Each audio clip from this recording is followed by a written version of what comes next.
training to do, which was to teach. And found myself in a place with all new people, and spent a rather lonely first year of those first 2 years, and felt very friendless. It was the 1990s, so we still had boom boxes and cassette tapes. And I just wanted to let you know, I had maybe 4 or 5 cassette tapes that I had brought with me, and I played them over and over and over again, and those cassette tapes actually were kind of like my friend. And one of those tapes was of Lady Smith Black Mambazo, and I played it over and over and over, and it was just really, it was really extremely moving, and it reminds me that there's a piece of your culture that has been a part of my life for a very long time, and it was really nice to be reminded of that right now. It's really been an incredible experience being here with all of you. It has been impressive, it has been productive, and it has been a personal AGOA forum for me in terms of the opportunity to meet so many of you, continue to learn from you, and to build on something that we all care very much about, which is the partnership between the United States and the countries of Sub-Saharan Africa in the body of the AGOA program that we have. We heard from labor and civil society leaders. We saw incredible handicrafts, specialty food products, apparel, a history lesson, an incredible history lesson, and so much more in the exhibition hall. We have spent time exploring the intersection of trade and competition policy and what that means for a fair and vibrant economy in Africa, in the United States, and around the world. We discussed how we can equip and empower small businesses, our women entrepreneurs, to succeed and thrive. We've shared our dreams with each other and also our anxieties. Through all of this, I would summarize our interactions with one word, certainly from my side as the United States Trade Representative, and that one word is commitment. Commitment to strengthen the U.S.-African trade and investment relationship. Commitment to a more resilient, sustainable, and inclusive tomorrow across the continent that I am confident that we can build together. Commitment to partner with one another to make AGOA stronger, more effective. There are many, many who made this forum possible. My sincere appreciation to Minister Patel and the South African government for the warm and welcoming hospitality and the incredible effort to make this forum a resounding success. Thank you so much.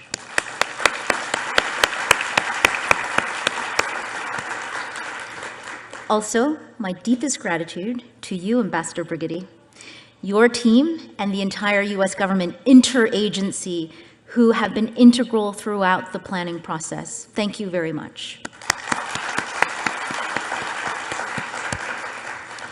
And of course, brothers and sisters, the trade ministers from our AGOA community and family, thank you so much for making the trip, for showing up, and again, for opening up. I think that my main goal for this forum was to do everything that I could from where I sit to support a successful launch of a considered and productive renewal process. Thank you for coming and making sure that it is a joint effort. I'm deeply appreciative for all of you as well.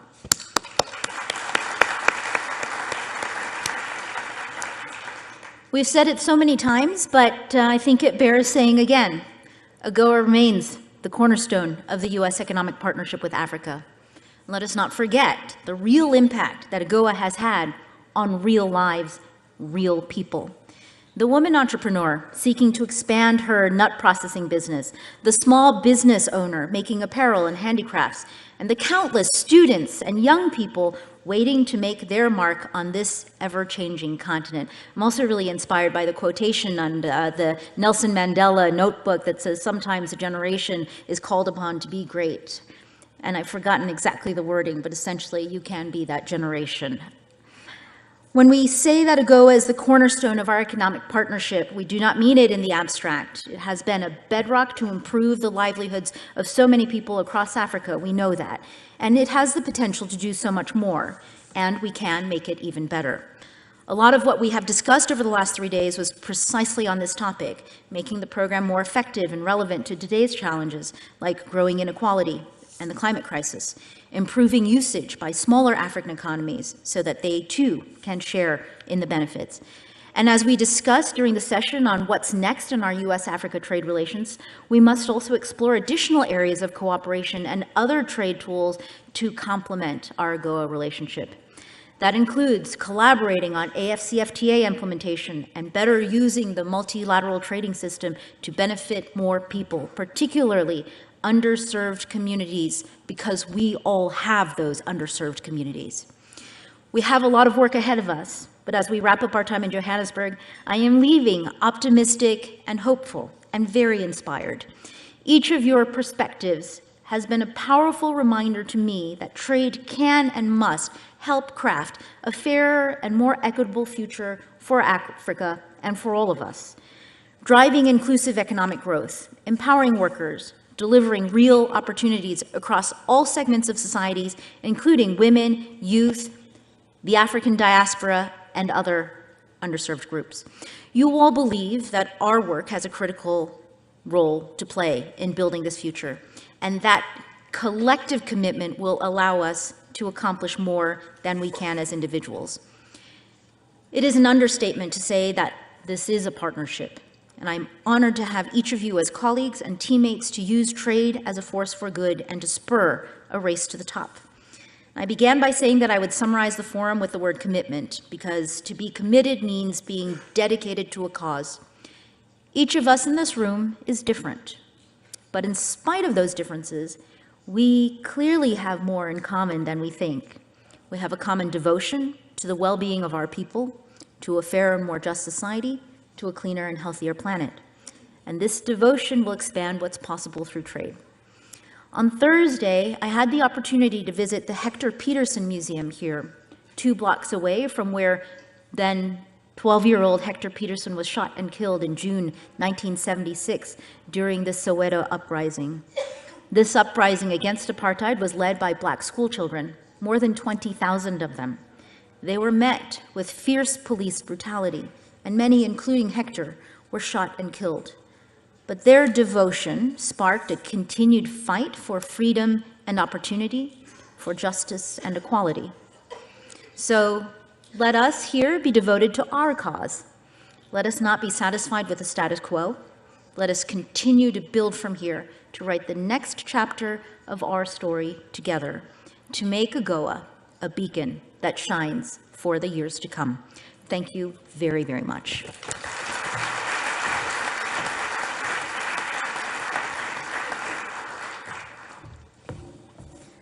Thank you for those remarks. I'll then ask Minister Patel to do the same. Minister Patel, your remarks.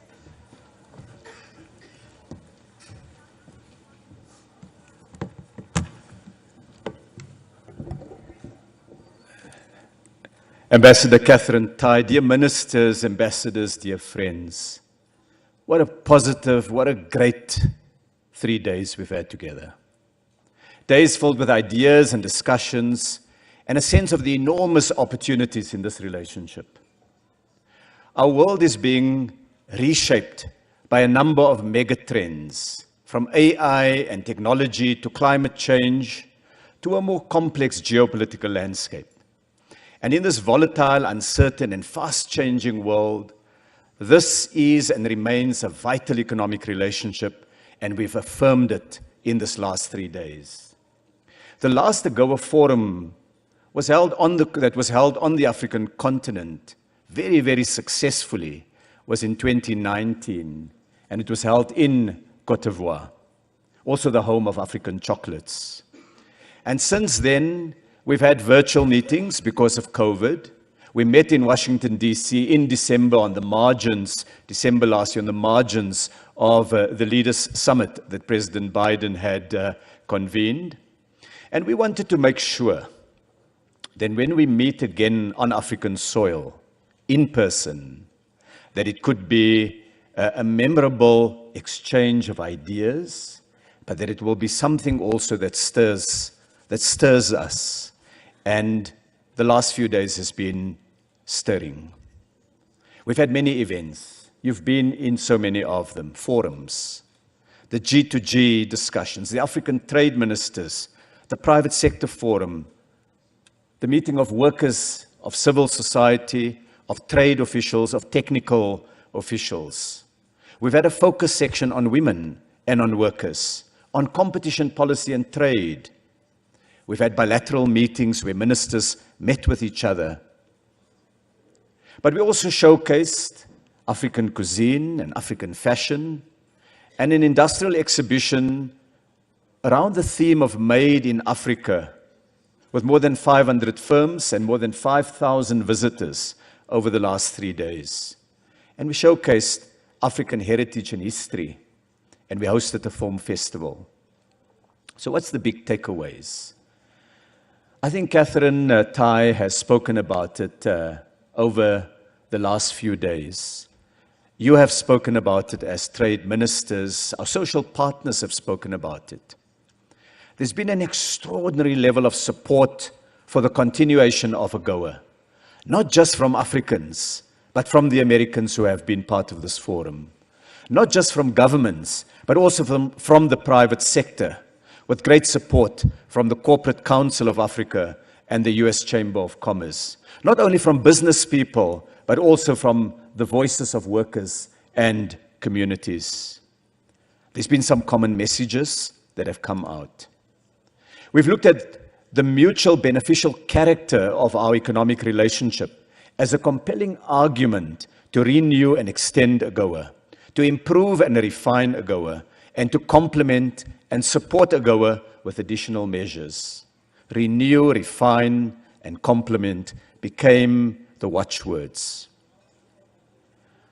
We spoke about the renewal period. Some asked for a permanent AGOA. Some asked for 20 years. It seems to me that 10 years was the period where most African ministers settled, believing that it's both achievable and at the same time can be very helpful to our own efforts. We met with congressional representation, and we met with them in a number of different forms. There were 3 recorded meetings or messages from Chairman Jason Smith from the House of Representative Ways and Means, from Senator Mike Crapo, the Republican leader of the Senate Finance Committee, and from Senator Ron Wyden, the Democrat and Chairman of the Senate Finance Committee. Chairman Smith said that AGOA is the foundation of the trade and economic relationship between the United States and the African continent. He said that a lapse in AGOA will create uncertainty. He gets it, that we must work together to get it done soon and get it done right. And he spoke about the importance of mutually beneficial trade. Senator Crapo was very interested in strengthening economic relations with African countries. And he spoke about the broader opportunity. He said that African countries have the capacity to unlock $3 trillion in consumer spending, and the United States wanted to play a role in making that possible. And he said memorably that growth in Africa helps to unlock global growth. Senator Wyden spent some time talking about strengthening what he called job-creating trade to support African development. And he did a shout-out for what he called putting workers first, and he emphasized the success of regional supply chains. Though they could not be with us, House Foreign Affairs Committee Chairman, Chairman McCall, Republican from Texas, and Ranking Member Gregory Meeks, Democrat from New York, released a statement announcing their full support yesterday for reauthorizing AGOA before September 2025. And it's worth quoting one paragraph from this statement. They said, and I quote, AGOA has played an important role in advancing US foreign policy goals across sub-Saharan Africa and strengthening the trade and economic production capacities of African countries. Africa is on the precipice of an unprecedented demographic boom. The timely reauthorization of AGOA is important to provide business certainty and show the United States' continued support towards Africa's economic growth. We committed to working with our colleagues and our African partners to improve AGOA, but we believe the principal consideration must be ensuring a successful and timely reauthorization. End of quote. We engage with congressional staffers who act as the senior advisors for congressional representatives, with Josh Sneed, with Alexandra Whitaker, Noma Ndlovu, and Colin St. Maxons. Their thoughts, their comments were helpful, their comments were warm. And if I take together what the House representative said, what the senator said, and what their staff said, it reinforced that AGOA has bipartisan support, that Republicans and Democrats have been champions of AGOA and support the extension of AGOA.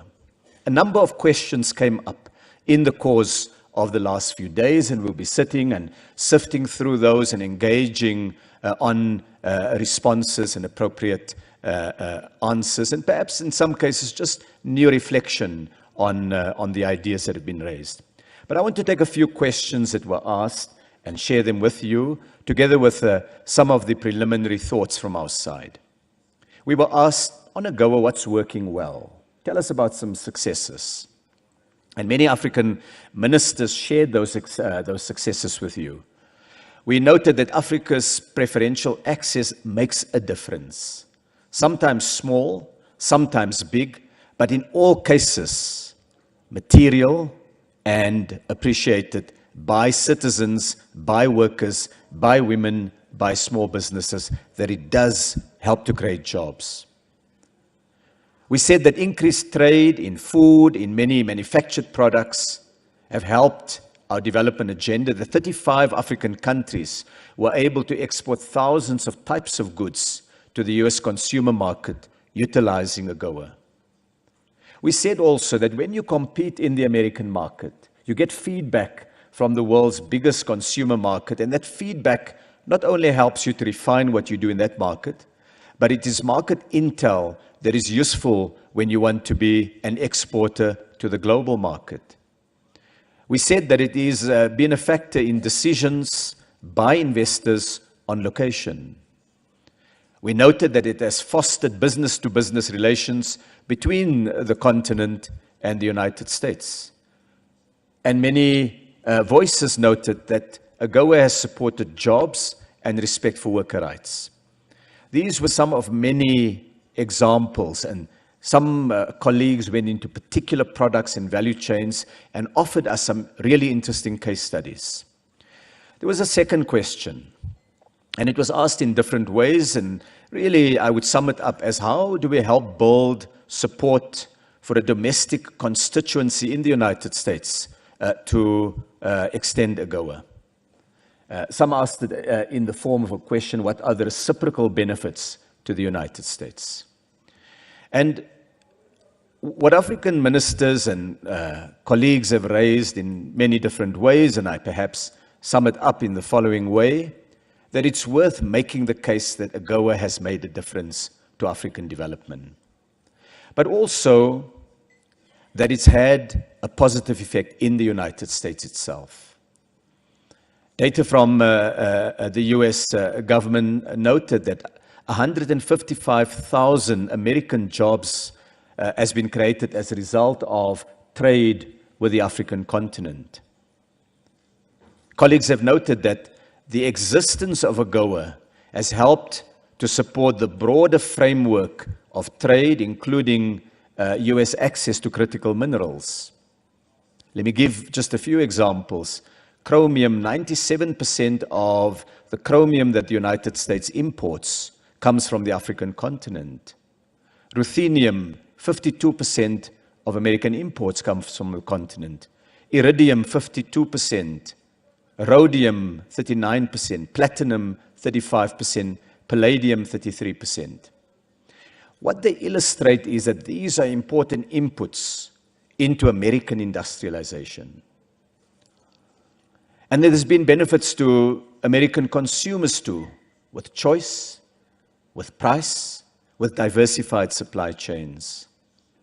And we pointed to data that shows that as African economies grow, as they diversify, as we industrialize, US firms also find opportunities in partnership with African investors. In 2021, American exporters, service providers, and investors earned some $66.5 billion from the economic activity on the continent. So we made a compelling case that Africa benefits. We made a compelling case that there's also mutual benefit. And then there was a question that was asked now, well, that's great, but how can we improve utilization rates? How can we make sure that we spread and we deepen the impact? And one of the issues that we raised from the continent is that AGOA is helpful in fostering regional value chains that is important for African countries to coordinate. One colleague from an African country, in an idea that was picked up by Senator Wyden, noted the impact between Mauritius and Madagascar of the textile value chain. And there were other countries too. For instance, my own country, speaking from the South African perspective, our automotive companies, as the President noted, we source leather car seats from Lesotho, wiring harnesses from Botswana, copper wire from Zambia, rubber from Cote d'Ivoire, Nigeria, Malawi, Ghana, and Cameroon. And these are installed in cars here that are then exported to many destinations across the world, including the United States, including under AGOA. And these inputs from other African countries alone accounted for more than $200 million worth of product that are traded just in that one value chain. And we can give other examples. But we said in addition to that, we can do more. And we pointed to technical support, the importance of training, of facilitation, of perhaps re-looking the trade hubs. There used to be 3 physical trade hubs on the African continent.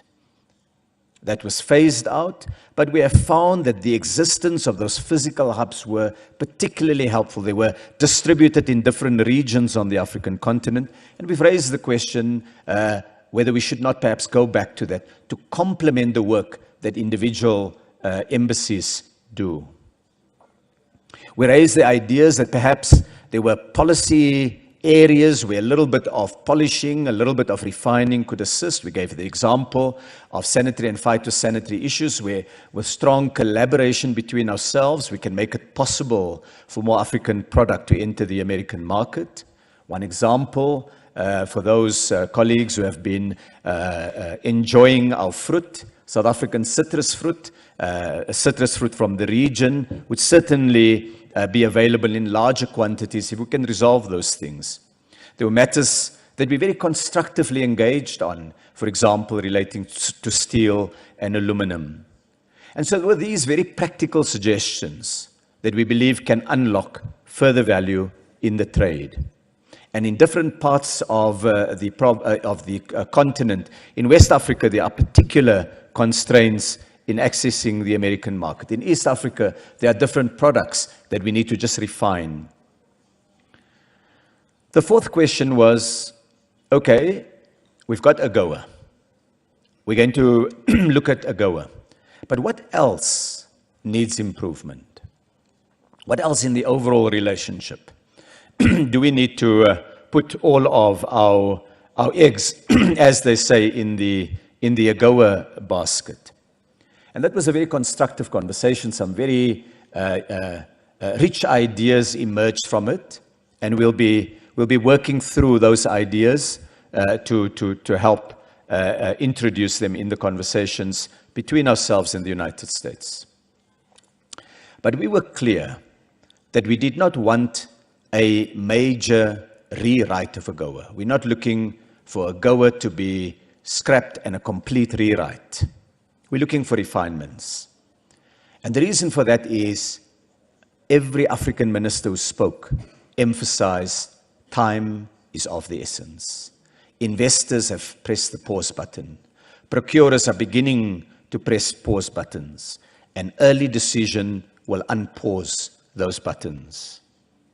We looked at a number of areas of improvement.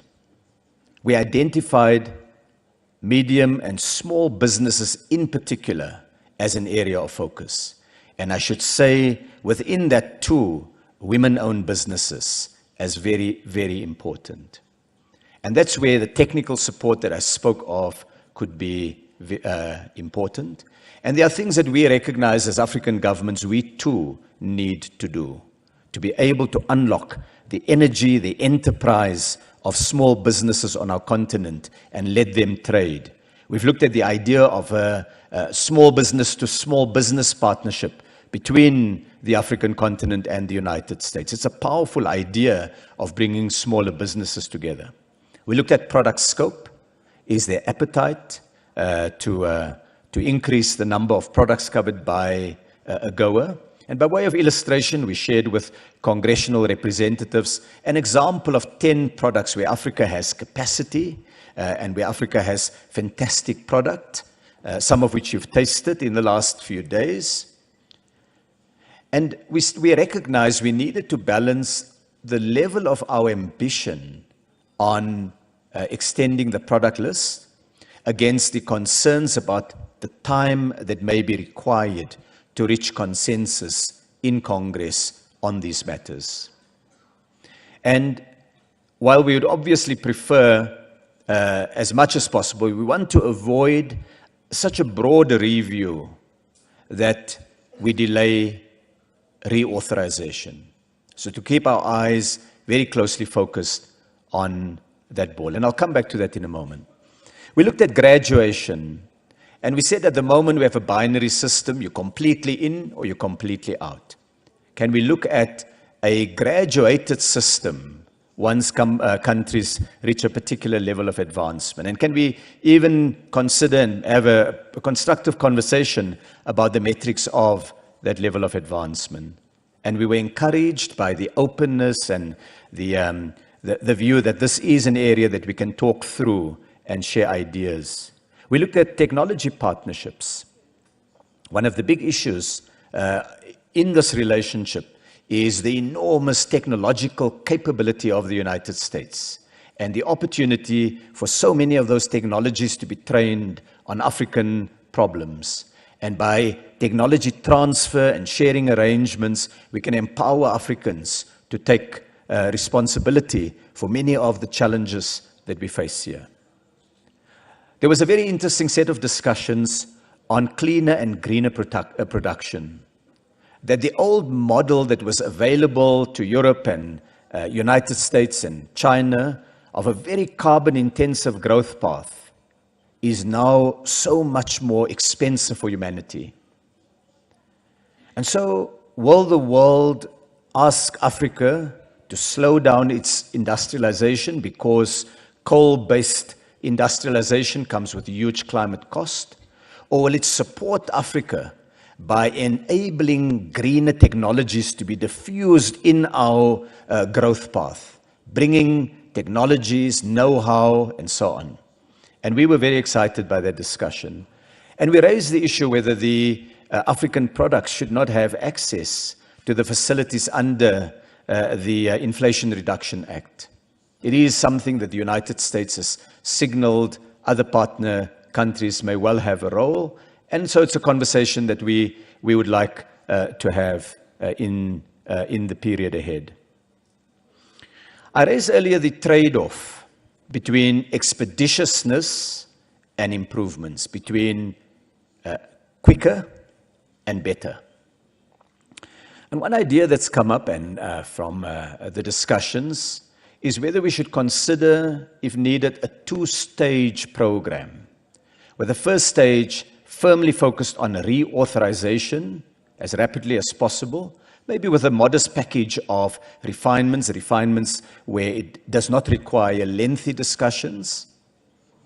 And then a second stage with further and perhaps deeper improvements that may require more time and further study, and that can be done fairly shortly thereafter. We're particularly keen to get the reauthorization in the earliest part of 2024. So this would be very helpful. So these are ideas that we want our friends in the United States to think through and consider. We're also reflecting a little bit on these, weighing up the pros and cons. Colleagues have raised that AGOA has been so important for trade in goods, but as economies mature and as we see changes in the pattern of trade, services become more important. How can we think through this challenge? What are the opportunities to create African firms or strengthen and expand African firms in the digital economy? And so we looked under this broad question also whether there are changes outside of the legislative frame that can be done.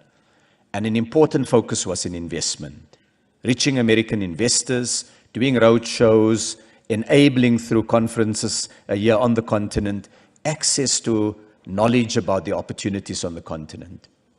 We looked very strongly at the diaspora connections on music, film, tourism, and cosmetics. We looked at critical mineral beneficiation here on the African continent. We said we don't want to be the exporter of rocks.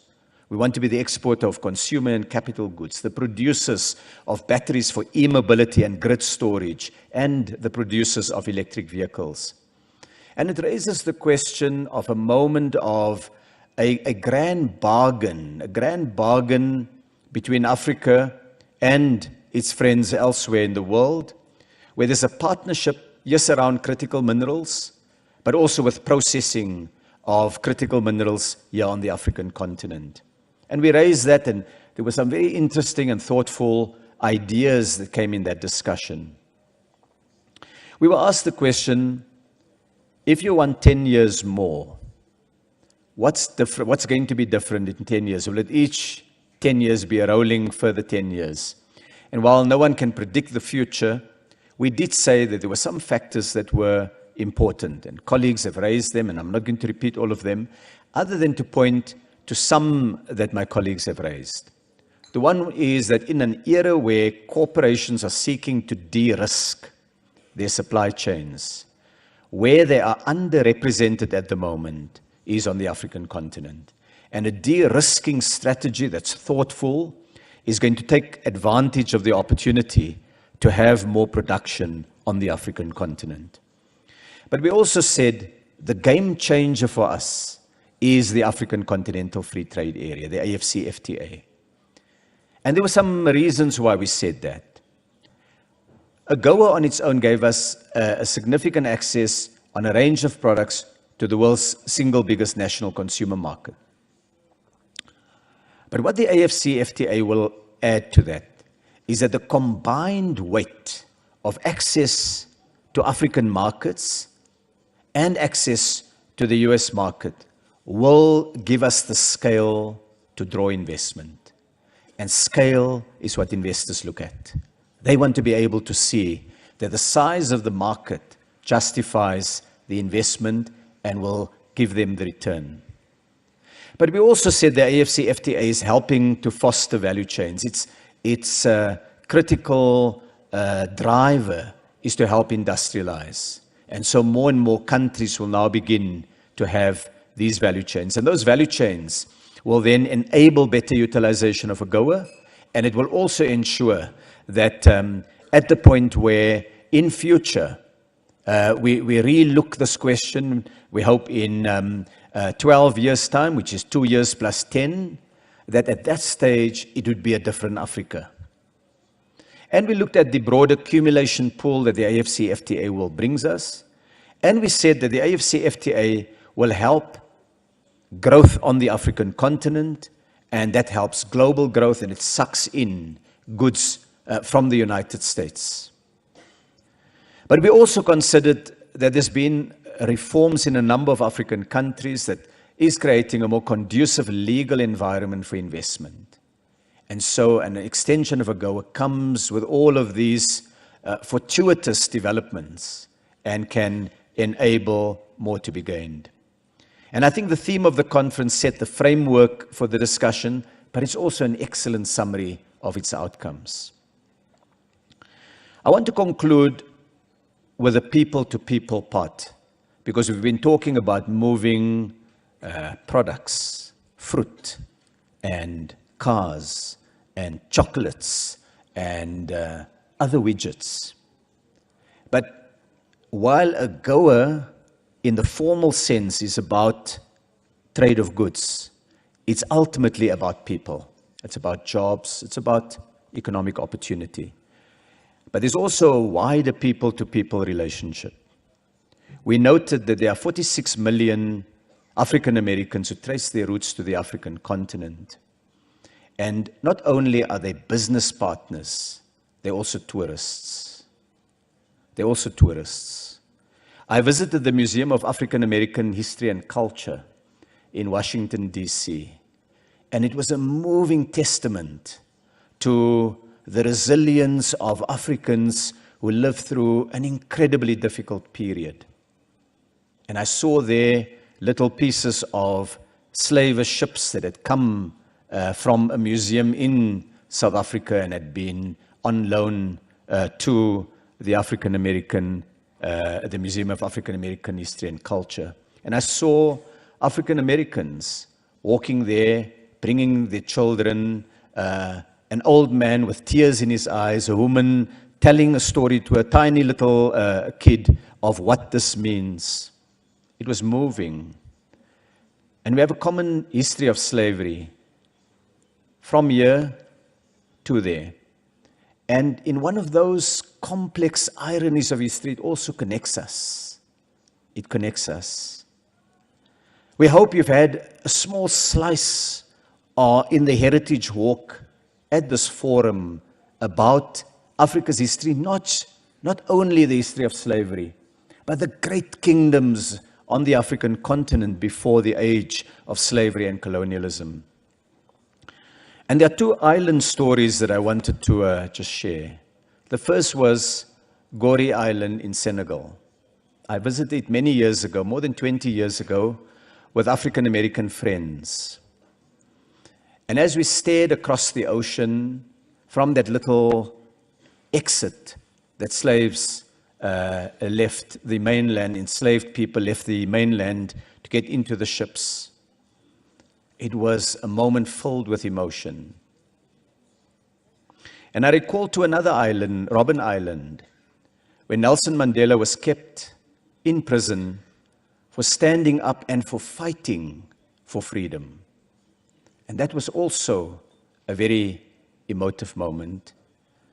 And that moment was especially significant for me because it was from a small spice island in what is today's Indonesia that one of my great-great-grandfathers was taken as a political prisoner 243 years ago and kept on Robben Island, later to be released into permanent exile in Cape Town. And so those connections of history cuts across nationality. We are Africans, all of us, because even to those Americans who don't trace their ancestry to the slave trade, you trace your ancestry to the origin of humanity. If you go 45 minutes drive from here, you reach the cradle of humankind.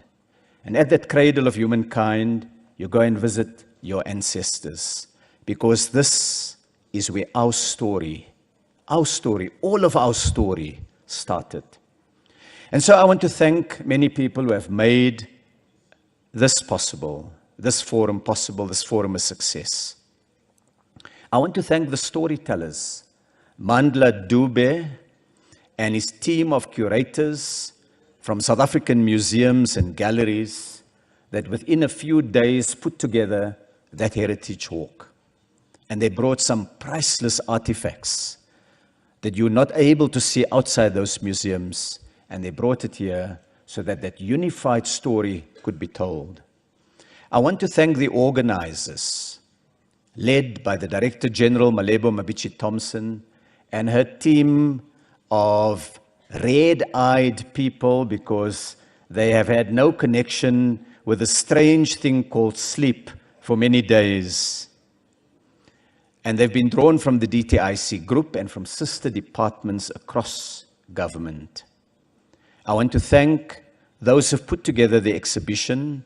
They were led by Willem van der Spey from the DTIC, but they included these 500 and more than 500 businesses, small and large. You've met many of them. I hope you've had an opportunity to talk to them. They have incredible stories to tell and great dreams that they believe can be realized through AGOA.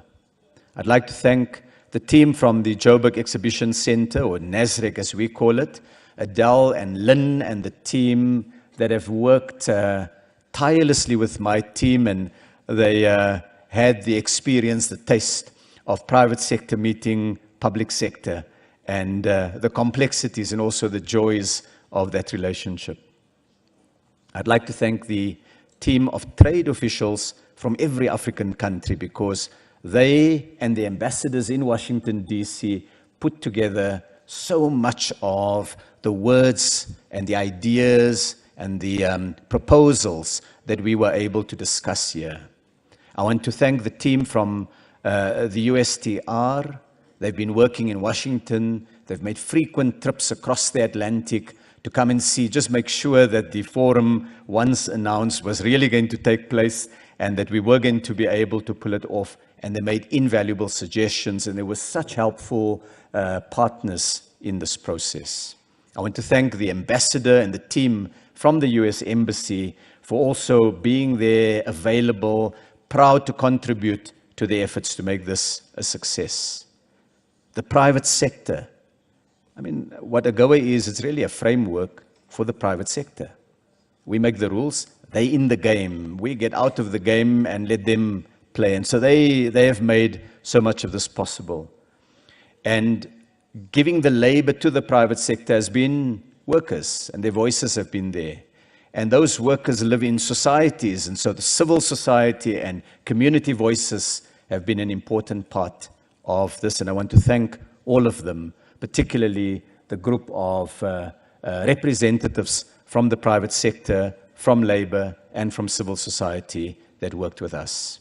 I want to thank the ministers of trade from all the sub-Saharan African countries that worked hard, that traveled here, and that contributed such rich ideas. I'd like to thank the ministers from the Cabinet of South Africa, not only for what they've done here, but we've had an interministerial committee of colleagues that gave great ideas and helped us to shape what has come out here today. And above all, I want to thank my co-chair and our partner in promoting, in strengthening, in deepening this relationship, Catherine Tai. She has a fault, and I first have to get the fault out of the way. And that fault is she has never visited Cape Town, which is my hometown. And she's promised that she will correct that fault. But Catherine has been very clear and very firm from the start that this relationship is important, not only the relationship at the level of trade, but the overall relationship between the United States and the African continent. And she showed it in so many different ways during the WTO talks, during many of the discussions we've had, and the President paid tribute, if you recall, to the role that she's played. And I just want to underline that, because in the work we do, it's like one hand clapping if you try to do it alone. It's when there's a partnership on the other side that you get traction, sound, action, all the things that's important. So thank you, Catherine. I came here today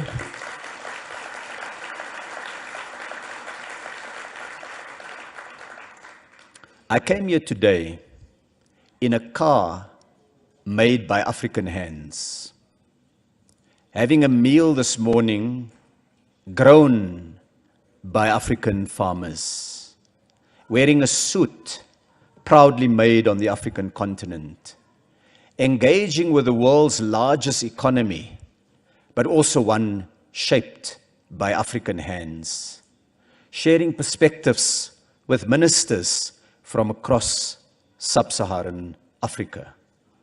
And on that happy note, I now officially close this 20th AGOA Forum. Thank you very much.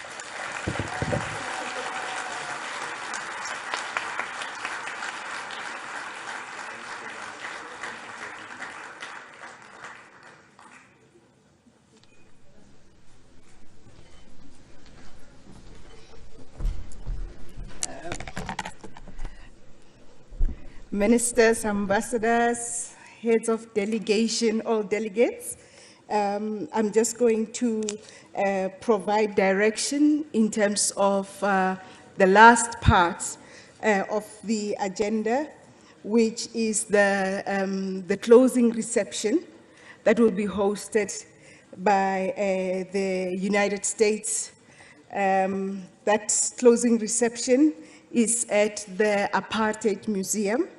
As we depart the venue, there are buses outside to take delegates to that ceremony.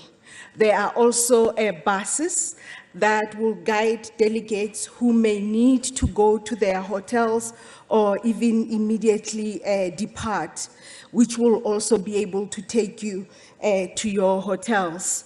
So as you depart, the transportation to the Apartheid Museum for the closing reception is just outside. So with that, thank you very much.